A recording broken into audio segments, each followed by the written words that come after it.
The letter arrived on a Tuesday, slipped under the door of Ethan Caldwell's cramped Brooklyn apartment. Its edges yellowed like it had been lost in time. It wasn't the kind of letter you ignore handwritten, sealed with wax, carrying the faint scent of lavender and old paper. Ethan's heart stuttered as he read the name on the envelope, Rose Caldwell. His grandmother, the woman he hadn't seen since he was 17, when his mother tore him from her arms for daring to love who he loved.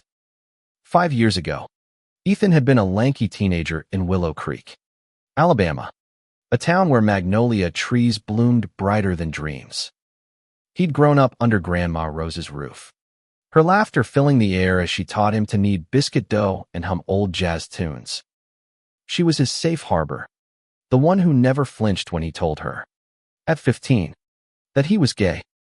"Love's love, sweet boy," she'd said, pulling him into a hug that smelled of flower and warmth. But his mother, Deborah, saw it differently. To her, Ethan's truth was a sin, a stain on the family name. The day she found out catching him kissing his first boyfriend, Jamie, behind the high school, she dragged him from Willow Creek, vowing he'd never see Grandma Rose again. Now, at 22, Ethan stood in his tiny apartment, the letter trembling in his hands. Grandma Rose was gone.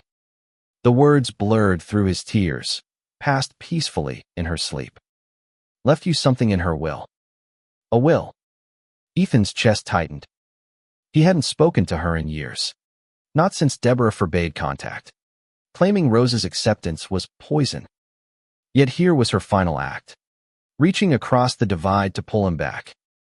Ethan booked a flight to Alabama that night, his mind a storm of guilt and longing. He hadn't fought hard enough to stay in touch, hadn't found a way to defy his mother's iron grip. What had Grandma Rose left him? Money. Her old recipe book. Or something heavier, something that might unravel the knots of his past. Willow Creek hadn't changed. The air still carried the sweet tang of honeysuckle, and the town square buzzed with the same faces. Older now, their eyes narrowing as Ethan stepped off the bus. He felt like a ghost, haunting a place he no longer belonged. The lawyer's office was a squat brick building on Main Street, its air conditioner humming like it tired him. Inside, Mr. Hargrove, a man with a face like crumpled paper, handed Ethan a thick envelope. She was specific, he said, his voice gruff but kind. "This is for you and you alone." Ethan's fingers traced the wax seal, the same lavender scent rising from it. He didn't open it there. Instead, he walked to Rose's old house, the one he'd called home until Deborah's fury uprooted him. The porch sagged now, the paint peeling, but the magnolia tree in the yard stood tall, its blooms glowing in the dusk. He sat on the steps, the envelope heavy in his lap, and broke the seal. Inside was a letter, written in Rose's looping script, and a small brass key. The letter began, "My dearest Ethan, if you're reading this, I'm gone, but I've never stopped loving you." Tears stung his eyes as he read on. She wrote of her pride in him, her sorrow for the years stolen by Deborah's anger, and her hope that he'd find peace. The key, she explained, opened a lockbox at the town bank, containing something she'd kept for him, a piece of her heart. She called it. Ethan's breath caught. A piece of her heart. He clutched the key, its edges biting into his palm. But as he sat there, the crunch of gravel snapped him from his thoughts. A car pulled up, and Deborah stepped out, her face as hard as ever. "You shouldn't be here," she said, her voice sharp as a blade. "You're not welcome." Ethan stood, the letter crumpled in his fist. "She was my grandmother," he said, his voice steady despite the tremor in his chest. "She wanted me here." Deborah's eyes flicked to the envelope, her lips thinning. "Whatever she left you, it's not yours to take. You chose your path, Ethan. You don't get to come back and claim her too." The words cut deep, but Ethan didn't flinch. For the first time, He saw his mother not as a wall, but as a woman carrying her own burdens, fear, shame, maybe even love twisted into something unrecognizable. "I'm not here to fight," he said. "I'm here for her." Deborah turned away, her shoulders stiff, and drove off into the twilight. Ethan sank back onto the porch, the key glinting in his hand. Whatever was in that lockbox, it was more than an inheritance. It was a bridge to the past, a chance to reclaim the love his mother had tried to erase. The next morning, Ethan walked to the bank, the key heavy in his pocket. The town felt smaller, its streets whispering memories of his childhood racing bikes with Jamie, sneaking cookies from Rose's jar, the ache of knowing he'd never fit into his mother's world. The bank teller, a woman with kind eyes, led him to the vault. The lockbox was small, unassuming, but when Ethan opened it, his breath caught. Inside was a stack of letters, each addressed to him, dated over the past 5 years. Beside them sat a locket, its surface etched with a magnolia blossom. He opened the first letter, his hands shaking. "Ethan, my sweet boy," it began. "Your mother may have taken you from me, but she can't take you from my heart." Each letter was a snapshot of Rose's life, her garden, her jazz records, her quiet defiance of Deborah's rules. She'd written to him every month, knowing he'd never receive them, pouring her love into words she hoped would find him one day. The locket held a photo of Ethan at 16, laughing under the magnolia tree, and beside it, a tiny note, "You are enough." Ethan's vision blurred with tears. Rose had never stopped believing in him, even when he doubted himself. But as he left the bank, clutching the letters, he saw Deborah waiting outside, her face a storm of resolve. "You don't get to waltz back in and take what's left of her," she said, her voice low but fierce. "You broke this family, Ethan." He met her gaze, the weight of the letters grounding him. "I didn't break us," he said. "You did, when you decided my love was wrong." For a moment, silence hung between them, heavy as the Alabama heat. Then Deborah turned away, her steps faltering, and Ethan knew this wasn't over. The will had brought him back to Willow Creek, but it had also opened old wounds. Whatever came next, he'd face it with Rose's love in his hands and maybe, just maybe, a chance to heal. Ethan spent the night in a cheap motel on the edge of Willow Creek. The letters spread across the bed like a map of lost years. Each one was a lifeline, pulling him back to the boy he'd been before Deborah's anger reshaped his world. Rose's words painted a life he'd missed, her garden thriving with roses, her jazz club nights with friends, her quiet rebellion against Deborah's refusal to let her contact him. "I told your mother she was wrong," one letter read. "Love doesn't damn a soul, Ethan. It saves one." He traced the words, his throat tight, wishing he could have told her how much her faith meant. The locket rested on the nightstand, its magnolia etching catching the dim light. Ethan opened it again, staring at the photo of himself at 16, carefree and unaware of the storm coming. The note, "You are enough," felt like a promise he was only now beginning to believe. But the weight of Deborah's words lingered. "You broke this family." He hadn't. He knew that. But the accusation stung, a reminder of the years he'd spent trying to prove he was worthy of love. Morning brought a knock at the door. Ethan tensed, expecting Deborah, but it was Jamie, his first love, now a man with broader shoulders and the same shy smile. "Heard you were back," Jamie said, leaning against the doorframe. "Figured you might need a friend." Ethan's heart skipped. Jamie had been his world at 17. Their stolen kisses behind the high school, a rebellion against Willow Creek's judging eyes. But after Deborah caught them, Jamie's family had sent him to a conversion camp, and Ethan had been whisked away to New York. They hadn't spoken since. Now, Jamie stood there, his presence a thread to a past Ethan thought he'd lost. "How'd you know I was here?" Ethan asked, stepping aside to let him in. "Small town. Jamie said with a shrug. Plus, Mr. Hargrove mentioned you were at the bank. Word travels. They sat on the bed, the letters between them. Ethan told Jamie about Rose's will. The lockbox. The letters that felt like her voice reaching through time. Jamie listened, his eyes soft. And when Ethan finished, he said, "She always loved you fiercely. Even when my folks sent me away, she'd check on me, slip me cookies like I was still a kid." Ethan smiled, but it faded fast. "My mom's not done with me," he said. "She thinks I'm here to steal something from Rose. From her." Jamie's jaw tightened. Deborah's always been scared of what she can't control. But Rose.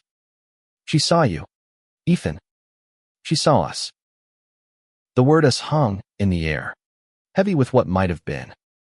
Ethan wanted to ask about the years since, about the scars Jamie carried from that camp. But before he could, his phone buzzed. A text from Mr. Hargrove, "Your mother's contesting the will. Meet me at the office. Noon." Ethan's stomach dropped. He showed Jamie the text, and Jamie's hand found his. A quiet strength in the touch. "You're not facing her alone," Jamie said. "Not this time." At the lawyer's office, Deborah sat across from Ethan, her face a mask of cold resolve. Mr. Hargrove explained that Rose's will left Ethan not just the lockbox, but also her house, the one Deborah had assumed would be hers. She had no right. Deborah snapped, her voice cutting through the room. "Ethan abandoned her. Abandoned us. That house belongs to the family." "I am family," Ethan said, his voice steady despite the ache in his chest. "Rose knew that, even if you don't." Deborah's eyes flashed. "But Mr. Hargrove raised a hand. Rose was clear. "The house is Ethan's, along with the contents of the lockbox. She also left a condition. You two must meet to discuss her final wishes. Together." Ethan's breath caught. A meeting with Deborah. After years of silence, of her refusal to accept him. He glanced at Jamie, who gave a small nod, and Ethan felt a flicker of courage. "Fine," he said. "I'll do it for Rose." Deborah agreed, her expression unreadable, and they set a time for the next day at Rose's house. As Ethan left the office, Jamie walked beside him, their shoulders brushing. "You okay?" Jamie asked. "No," Ethan admitted. "But I'm not running this time." They spent the afternoon walking through Willow Creek, passing the old high school, the diner where they'd shared milkshakes, the field where they'd dreamed of a future that felt impossible. Jamie talked about the conversion camp, how it broke him, then rebuilt him stronger. "I'm out now," he said, a quiet pride in his voice. "Got a job teaching art at the community center. It's not much, but it's mine." Ethan envied that clarity, that ability to carve out a life in a town that had tried to erase them. He'd spent years in New York hiding parts of himself, afraid to trust love again. But being near Jamie, hearing Rose's words through her letters, made him want to fight for something real. That night, Ethan read more of the letters. One described a jazz night when Rose danced with a friend, laughing about how love was like music, messy, beautiful, and worth every note. Another mentioned a secret she'd kept, something she'd hidden in the house for Ethan to find. His pulse quickened. A secret. He thought of the key, the locket, the house now legally his. What else had Rose left behind? As he drifted to sleep, the locket in his hand, Ethan felt a shift. Rose's love was a fire, still burning, and it was up to him to carry it forward. Tomorrow, he'd face Deborah, not as the boy she'd cast out, but as the man Rose believed in. And with Jamie by his side, he wasn't sure he'd ever felt stronger. The morning sun spilled through the motel's thin curtains, painting Ethan's face as he clutched Rose's locket. He hadn't slept much, his mind tangled with her letters and the looming meeting with Deborah. Jamie had stayed late, their conversation stretching into the night. rekindling a warmth Ethan thought he'd buried. Now, as he dressed for the day, the key from the lockbox felt like a talisman in his pocket, a reminder of Rose's belief in him. Rose's house smelled of dust and memory when Ethan arrived. The furniture was the Samier old velvet couch, the radio that always played jazz, but the air felt heavier, charged with the weight of what was coming. Deborah was already there, standing by the kitchen window, her posture rigid. She didn't turn when Ethan entered, but her voice cut through the silence. This house should have been mine. I was her daughter. Ethan set the stack of letters on the table, their edges worn from his touch. She chose me, he said, not to wound her, but to claim the truth. She loved us both, but she knew you'd never let me stay. Deborah's eyes met his, sharp and unyielding. You think you're the victim here. I was protecting you. Ethan. This town. This world that chews up people like you. People like me. Ethan's voice rose, years of hurt spilling out. You mean people who love? Rose didn't see me as something to fix. She saw me as her grandson. The argument hung there, raw and unresolved, when Mr. Hargrove arrived to mediate. He carried a folder labeled with Rose's name, his expression somber. Rose left instructions for this meeting. He said, she wanted you to open a hidden compartment in this house together. It's in the fireplace. Ethan frowned, exchanging a glance with Deborah. The fireplace. He'd spent countless nights by it, listening to Rose's stories, but he'd never noticed anything unusual. They moved to the living room, where the stone fireplace stood, its mantel lined with photos of Ethan as a child. Deborah knelt first, her fingers tracing the bricks, and Ethan joined her, the key burning in his pocket. There, Deborah said, pointing to a loose brick near the base. Ethan pried it free, revealing a small metal door with a lock. His breath hitched as he pulled out the key. It fit perfectly, clicking open to reveal a wooden box inside. Together, they lifted it out, its surface carved with magnolias. Inside were more letters, but these were different, addressed to both Ethan and Deborah. There was also a journal, its pages filled with Rose's handwriting, and a small velvet pouch. Ethan opened the first letter, his voice trembling as he read aloud, to my daughter and my grandson. I've loved you both, even when you couldn't love each other. This house, this town, holds our history. Don't let anger erase it. Deborah's face softened, just for a moment, as Ethan handed her the journal. She flipped through it, her eyes scanning Rose's word stories of their family, of Deborah as a child, of the pain she carried after her husband left. One entry stood out. Deborah fears for Ethan because she fears the world. But fear isn't love. I pray she learns that.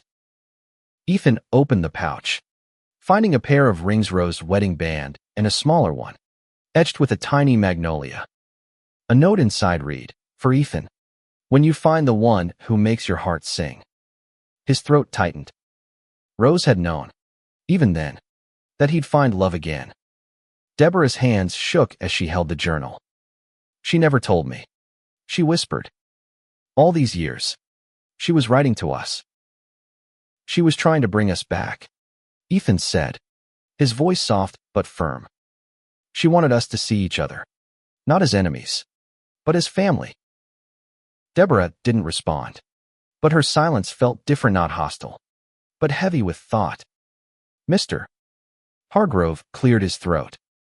Rose's final wish was that you two share this house, or decide its fate together. She believed it could heal you. The words landed like a stone in Ethan's chest. Share the house. With Deborah, who'd spent years rejecting him. He looked at her, searching for a crack in her armor, but she turned away, clutching the journal like a lifeline. That evening, Ethan met Jamie at the diner, the same one where they'd once shared secret glances over milkshakes. Jamie listened as Ethan recounted the meeting, his eyes steady. She's hurting too, Jamie said. Doesn't excuse what she did. But maybe Rose knew she needed this as much as you. Ethan nodded, the rings in his pocket a quiet reminder of Rose's hope. I don't know if I can forgive her, he admitted. But I want to try for Rose. Jamie reached across the table, his hand brushing Ethan's. You don't have to do it alone. The words sparked something in Ethan, a flicker of the boy who'd loved Jamie fiercely, unafraid. As they left the diner, the night air cool against their skin, Ethan felt the weight of the past easing, just a little. Rose's will wasn't just about a house or letters, it was about rebuilding what had been broken. And maybe, with Jamie's hand in his, he could start. The next few days in Willow Creek blurred into a rhythm of discovery and tension. Ethan stayed at Rose's house, sleeping in his old room, the walls still papered with faded stars he'd stuck up as a kid. Each morning, he read another of Rose's letters, her words weaving a tapestry of love and resilience. One letter described a night she'd caught Deborah crying over old photos, torn between her beliefs and her love for Ethan. She's stubborn, Rose wrote, but her heart's not stone. Ethan wasn't so sure. Deborah came by daily, her visits brief and fraught. They sorted through Rose's belongings, her jazz records, her gardening tools, the quilt she'd stitched by hand. Each item sparked a memory, and sometimes, a tentative conversation. She made this for you, Deborah said once, holding up a scarf knitted in Ethan's favorite blue. Her voice was soft, almost regretful, but she didn't meet his eyes. Ethan found solace in Jamie, who met him each evening under the magnolia tree. They talked about everything their lost years, their dreams, the way Willow Creek both anchored and suffocated them. Jamie's art classes at the community center were his rebellion, a way to give kids like they'd been a space to be themselves. I want to stay here, Jamie said one night, his voice low. Build something real. You ever think about coming back? Ethan hesitated, the rings in his pocket heavy. New York was freedom, but it was also lonely. Willow Creek was home, but it came with ghosts. I don't know, he admitted. This place it's complicated. Jamie smiled, his hand brushing Ethan's. Complicated's not always bad. Their connection grew, quiet but undeniable, like a river finding its course again. One evening, as they walked through the town square, Jamie stopped at a mural he'd painted, a vibrant swirl of colors depicting Willow Creek's history, with a magnolia tree at its heart. This is for Rose, he said, and for us. Ethan's chest ached. Jamie was weaving him back into this town, into a life he'd thought was lost. But Deborah's shadow loomed. She hadn't spoken of the house's fate since the meeting, but her silence felt like a storm brewing. The next morning, Ethan found a note slipped under the door. Meet me at the church. Noon. Deborah. His stomach twisted. The church was where Deborah had taken him after catching him with Jamie, where she'd prayed for his healing while he sat, numb and ashamed. But Rose's journal, still on the kitchen table, urged him forward. Fear isn't love, she'd written. Ethan grabbed the rings and headed out. The church was small, its pews worn from years of worship. Deborah stood at the altar, her hands clasped tightly. I used to think this place could fix you, she said as Ethan approached. I thought I was saving you. Ethan's jaw tightened. You were saving yourself. From me. Deborah flinched, her eyes glistening. I was wrong, she said, the words barely audible. I read her journal. She wrote about you, about how proud she was. I didn't know how to be that for you. The admission stunned Ethan. He'd expected anger, not this. He pulled the rings from his pocket, holding them out. She left these for me, for when I find love. She believed in me, even when you didn't. Deborah stared at the rings, her face crumpling. I wanted to protect you, she whispered, but I pushed you away instead. For the first time, Ethan saw her not as the wall between him and Rose, but as a woman who'd been broken by her own fears. He didn't forgive her not yet, but he felt the stirrings of something softer. "We can't change the past," he said, "but Rose wanted us to try. For her." Deborah nodded, tears spilling down her cheeks. "The house," she said. "It's yours. I won't fight you for it." Ethan's breath caught. It wasn't just about the house, it was about Rose's legacy, her love. "I don't want it alone," he said. "She wanted it to be ours. Together." Deborah looked at him, searching his face, and for the first time, Ethan saw a flicker of the mother he'd once known. They didn't hug, didn't erase the years of pain, but they stood there, in the quiet of the church, and it felt like a start. That night, Ethan met Jamie under the magnolia tree, the rings in his hand. He told him about Deborah, about the house, about the fragile bridge they were building. Jamie listened, his eyes steady, and when Ethan finished, he said, "You're stronger than you know, Ethan." Ethan smiled, his heart full. "Stay with me," he said, the words spilling out. "Here, in Willow Creek. Let's make it ours." Jamie's hand found his, their fingers intertwining. "Yeah," he said softly. "Let's do that." As the stars bloomed above, Ethan felt Rose's love wrapping around them, a promise kept through time and pain. The house, the letters, the rings, they were more than inheritance. They were a call to rebuild, to love fiercely, and to find home again. The days that followed felt like stepping into a new world. Ethan moved into Rose's house, its creaking floors and familiar smells a comfort he hadn't realized he'd craved.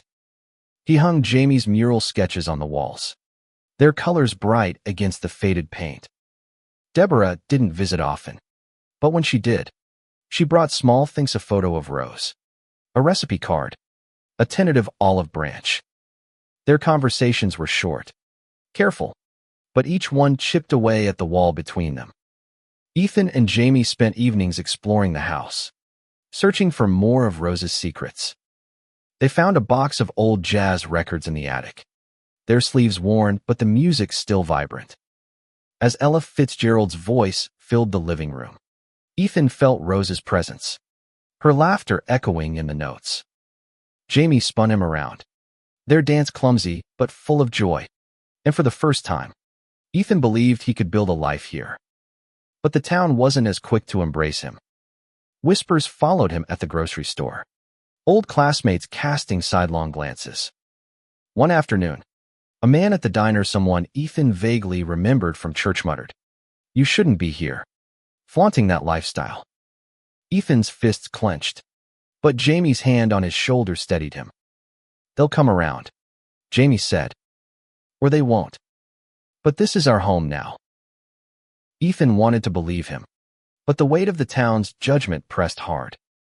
He found strength in Rose's letters, reading one each night. One described a fight she'd had with Deborah years ago, when Rose defended Ethan's right to love. "I told her love's not a choice, but courage is," Rose wrote. "You've got that courage, Ethan. Don't let anyone take it." He clutched the locket, its weight grounding him, and vowed to prove her right. Deborah surprised him one morning, arriving with a box of Rose's gardening tools. "She'd want you to keep her roses alive," she said, her voice softer than before. They worked side by side in the garden, the silence between them less heavy. Ethan noticed the way Deborah's hands trembled as she pruned, the same hands that had once dragged him away. "You loved her too," he said, breaking the quiet. "Why'd you keep us apart?" Deborah paused, her eyes on the roses. "I thought I was doing right by you," she said. "I was scared off what people would say, of what it meant for you. I was wrong, Ethan. I see that now." The words didn't erase the pain, but they were a start. Ethan handed her a trowel, a silent invitation to keep going. As they worked, he told her about Jamie, about the mural, about the life he wanted to build. Deborah listened, her face unreadable, but she didn't turn away. That evening, Jamie brought over a canvas, a half-finished painting of the magnolia tree. "Thought we could finish it together," he said. They set it up in the living room, their brushes moving in tandem, colors blending under the soft glow of a lamp. Ethan felt the rings in his pocket, their weight a quiet promise. He didn't propose not yet, but the idea bloomed, bright and real. The next day, Ethan found a letter tucked into Rose's journal, one he hadn't noticed before. It was short, addressed only to him. "Ethan, the house is yours, but it's also a gift for Deborah. Heal her heart, if you can. She's lost, but not gone." The words hit hard. Heal Deborah. After everything. But Rose's faith in him was unshakable, and he couldn't ignore her final wish. He invited Deborah over that night, cooking a meal from Rose's recipe book: biscuits, collards, peach cobbler. The table felt like a battleground, but as they ate, Ethan spoke. "I want to stay here," he said, "with Jamie, in this house, but I don't want you to feel like you've lost her again." Deborah's fork stilled. "I don't know how to do this," she admitted. "Be your mother. After everything. You don't have to be perfect," Ethan said, echoing Rose's words. "Just try." She nodded, her eyes wet, and for the first time, Ethan saw a path forward, not easy, but possible. After she left, he sat with Jamie, the painting of the magnolia tree glowing on the wall. "This is home," Ethan said, his voice sure. Jamie smiled, his hand finding Ethan's. "Yeah, it is." As the stars rose over Willow Creek, Ethan felt Rose's love in every corner of the house. The rings, the letters, the garden, they were her way of guiding him back, not just to her, but to himself. And maybe, just maybe, to the family he'd thought he'd lost forever. Willow Creek began to feel less like a cage and more like a canvas. Ethan and Jamie transformed Rose's house, painting the walls with soft blues and hanging fairy lights in the garden. The magnolia tree stood as their sentinel, its blooms a reminder of Rose's enduring love. Ethan started helping Jamie at the community center, teaching kids to bake biscuits using Rose's recipes. Their laughter filled the gaps where pain had once lived, and Ethan felt himself rooting deeper into the town. Deborah's visits grew more frequent, though still cautious. She brought old photos, stories of Rose she'd never shared before, like how Rose had fought to keep Ethan when Deborah first tried to take him away. "She threatened to disown me," Deborah admitted one afternoon, her voice low. "Said I was breaking her heart by breaking yours." Ethan looked at her, seeing the weight she carried. "Why didn't you listen to her?" he asked, not accusing, just searching. Deborah's hands twisted together. "I thought I was right. I thought God wanted me to fix you. But Rose, she believed in a different kind of love, one I'm still trying to understand." Her honesty disarmed him. He didn't trust it fully, but he wanted to. They worked together in the garden again, planting new roses. And when Deborah laughed at a memory of Rose's quirky gardening hats, Ethan felt a spark of hope. It wasn't forgiveness. Not yet. But it was a step. Jamie, meanwhile, became Ethan's anchor. They spent nights under the stars, talking about the future, maybe a bakery, maybe a family, maybe a life painted in bold colors. One evening, as they sat on the porch, Ethan pulled out the rings. "Rose left these for me," he said, his voice steady. "For when I found the one who makes my heart sing." "That's you, Jamie." Jamie's eyes widened, then softened. "You sure about this, Ethan? This town, this life, it's not always kind." "I'm sure about you," Ethan said, sliding the smaller ring onto Jamie's finger. It fit perfectly, the magnolia etching catching the moonlight. Jamie didn't say yes, Not with words, but his kiss was answer enough. The town's resistance didn't vanish, but it softened. Some neighbors stopped by with casseroles, their curiosity outweighing their judgment. Others, like the man from the diner, kept their distance. But Ethan didn't care. He had Jamie, Rose's letters, and a house that felt like home. He even started a small jazz night in the backyard, playing Rose's records for anyone who'd come. To his surprise, Deborah showed up one night, sitting quietly in the back, her face unreadable but present. One morning, Ethan found a final letter in the wooden box, tucked beneath the others. It was dated just before Rose's death. Ethan, you're home now. I hope. This house, these letters, they're my love for you.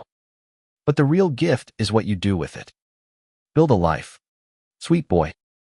Love fiercely. And if you can, help Deborah find her way back to love too. Tears fell as Ethan read, his heart full. He showed the letter to Jamie, who squeezed his hand. She knew you'd make it, Jamie said, and she knew you'd help her. That afternoon, Ethan invited Deborah over, the letter in his hand. Read this, he said, handing it to her.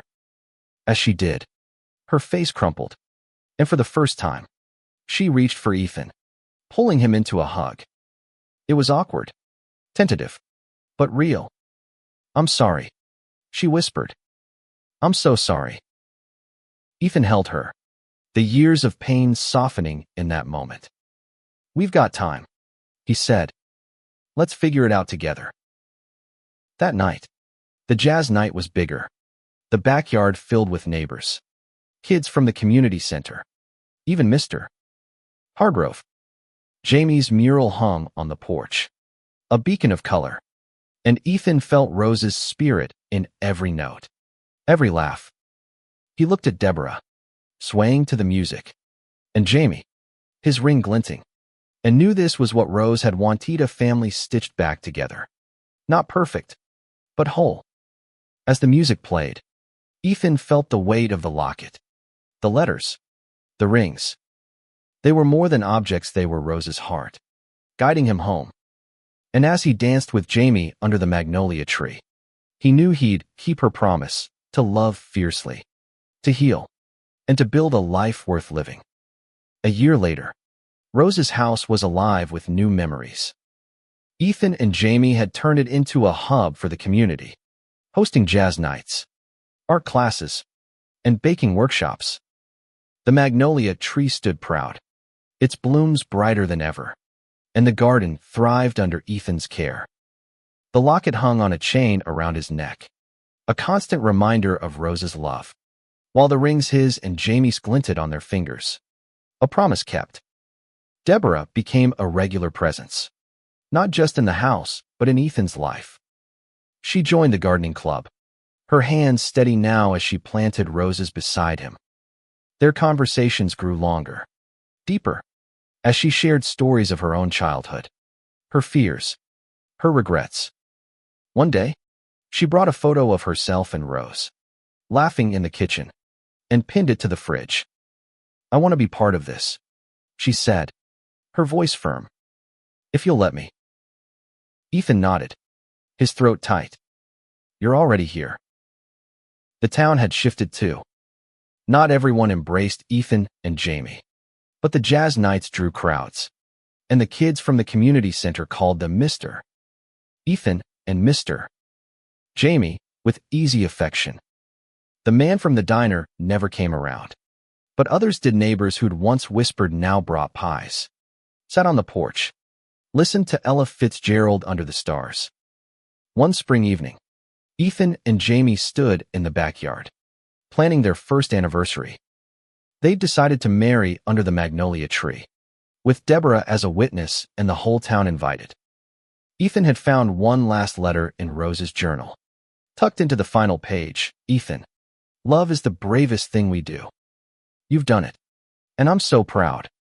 Keep singing, sweet boy. He read it to Jamie, his voice breaking, and Jamie pulled him close. She's here, Jamie said, his hand over Ethan's heart. Always will be. The wedding was small but vibrant, the backyard glowing with fairy lights and roses. Deborah stood beside them, her eyes wet but smiling. And as Ethan and Jamie exchanged vows, the crowd cheered neighbors, kids, even Mr.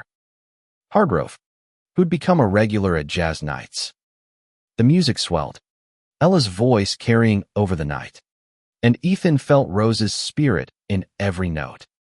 After the ceremony, Deborah took Ethan's hand. "I was wrong," she said, her voice steady. "But you and Rose, you showed me what love really is. Thank you." Ethan hugged her, the locket warm against his chest. "We're family," he said. That's what she wanted. As the night wound down, Ethan and Jamie danced under the magnolia tree, their rings catching the moonlight. The house, the garden, the town, they were home now, built on Rose's love and their own courage. Ethan looked at the stars, feeling her presence, and whispered, "Thank you, Grandma." The will had brought him back, not just to Willow Creek, but to himself, to Jamie, to Deborah. It had stitched their souls together, through pain and time, into something whole. And as the music played, Ethan knew he'd spend the rest of his life honoring that gift, loving fiercely, healing wounds, and building a home where everyone could belong.